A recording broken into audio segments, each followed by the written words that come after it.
Minister of State, Minister of Civil Service of Burkina Faso.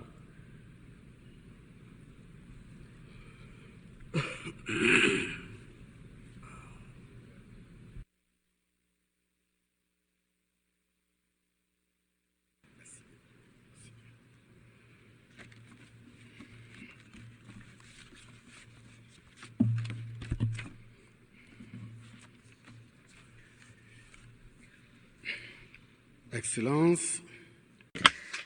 Excellency, distinguished President of the 78th session of the UN General Assembly, distinguished Secretary General of the United Nations,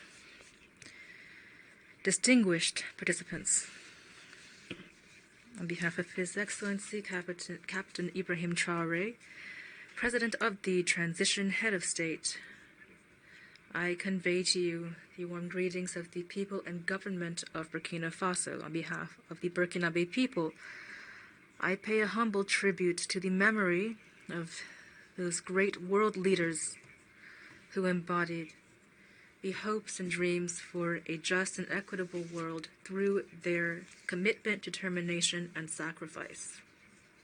I'm thinking in particular of Fidel Castro of Cuba, Patrice Emery Lumumba of Congo, Modibo Keïta of Mali, Ruben Nyobe and Félix Moumié of Cameroon, Sylvanus Olympio of Togo, Che Guevara of Argentina, Martin Luther King, and Malcolm X of the USA, Nelson Mandela of South Africa, Jomo Kenyatta of Kenya, Amilcar Cabral of Guinea-Bissau and Cabo Verde, Marian Mugabe of the Republic of Congo, Captain Noel Isidore Thomas Sankara of Burkina Faso, and others. These leaders were largely executed violently.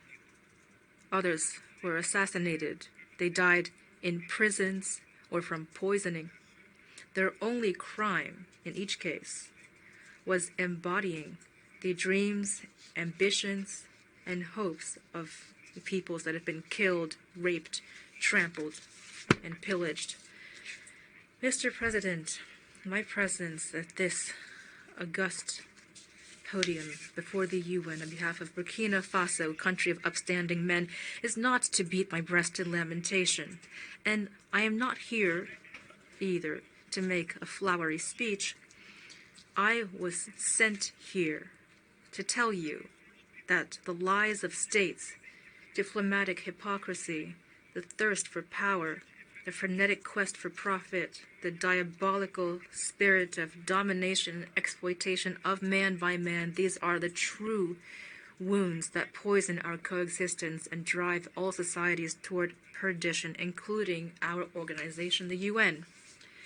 His Excellency, Mr. Antonio Guterres, Secretary General of the UN, His Excellency, Mr. Joe Biden, President of the United States, His Excellency Dennis Francis, Representative of Trinidad and Tobago to the UN, elected President of the 78th session of the General Assembly, His Excellency Luis Inácio Lula da Silva, President of the Republic of Brazil. Allow me to here cite excerpts from your respective statements delivered at this very podium at the opening of this 78th session. First of all, and I quote, "We are living in an upside-down world. Bodies litter the beaches where billionaires bask." Secondly, and I quote, "We are at a crossroads. We have a common cause, that is, leaving to our children a world with a better social environment," end quote. For the third person, despite difficulties, we can emerge from this. What we lack is not ability, but political will. Otherwise, we'd be able to provide progress and peace for all, end quote. And for the fourth personage I'm citing, quote, "There's a dissonance between rhetoric and practice, the facts. The UN Security Council is paralyzed. The UN must shoulder its responsibilities in a world of solidarity and justice as laid out in the UN Charter, and this requires it to have the courage to fight inequality," end quote. The quintessence of these statements by these four august personages clearly shows that inequality throughout the world is deliberate. Otherwise, with a modicum of courage and political will, we would be able, if not to eradicate them, at least to minimize them.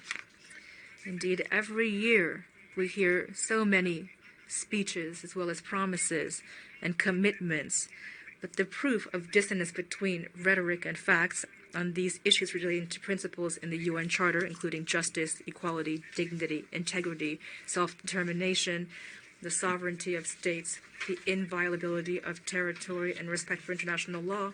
The proof of this dissonance lies in what's happening in Libya, in the Sahel, especially in Niger, and the crisis between Russia and Ukraine. First of all, in Libya, after the catastrophic flooding, thousands of people lost their lives. To assuage our consciences, every nation rushed to provide their condolences and solidarity. This was, of course, to give the impression that we're living in a society and that we defend these values. Intellectual honesty requires, and the history of our conscience tells us, that we ought to sincerely apologize to the people, the Libyan people, for collectively and individually being complicit, whether through passiveness or active complicity, for supporting those butchers who caused the first man-made disaster in Libya. It was this disaster that brought Libya to its knees by looting it and by killing its guide before the flooding plunged it into further sorrow. And unfortunately, this human disaster was led by the UN under Resolution 1970, as well as the guilty silence and the complicity of ECOWAS and the African Union.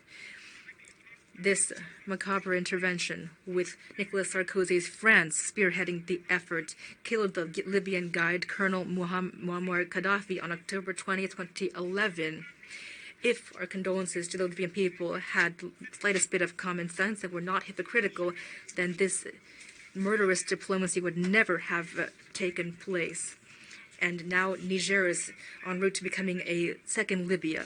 Next, international relations are tainted by great diplomacy with no conscience or morals, dignity or integrity, justice nor peace. And this is proven because there is a clear hunger for devouring prey.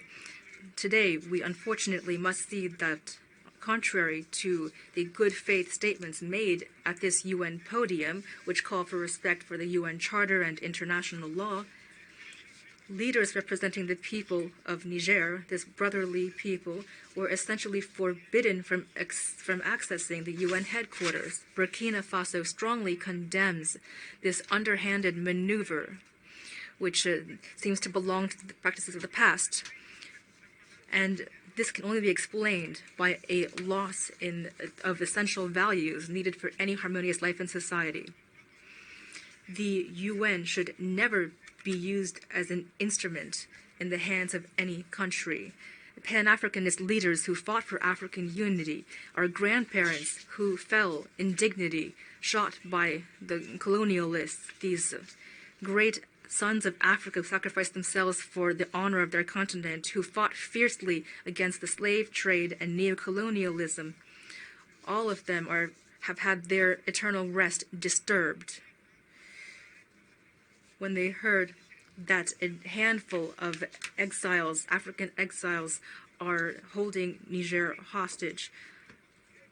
Yes, dear African continent, just a handful of your children have decided to humiliate you through the shameless lies of a state, starting with Niger. And therefore, I issue a sincere and solemn appeal to the people of Senegal, Benin, Niger, Ghana, Chad, Cote d'Ivoire, Guinea-Bissau, and all the people of Africa to stand up in fraternity and solidarity in Africa in order to prevent the imperialists from setting fire to Niger as they did in Libya. President, Secretary General, distinguished participants, at this podium in the UN and before the entire world, I insist that ECOWAS, the African Union, and the UN must become true organizations of peoples instead of structures used by a minority of heads of state. They cannot be used and instrumentalized to destabilize brotherly countries by killing their leaders. This is the only way the UN Charter and international law could have any meaning. And lastly, speaking of the UN Charter and international law, the conflict between Russia and Ukraine is underway and is even desired by certain powers. And several Western countries, especially the US and the European Union, have provided all forms of military support to this conflict. The Ukrainian civilian population are used as volunteers, and some of them are piloting tanks. They're traded as patriots in this war. Mali, Niger, and Burkina Faso are dealing with a war that was imposed upon them by imperialism under the pretext of terrorists.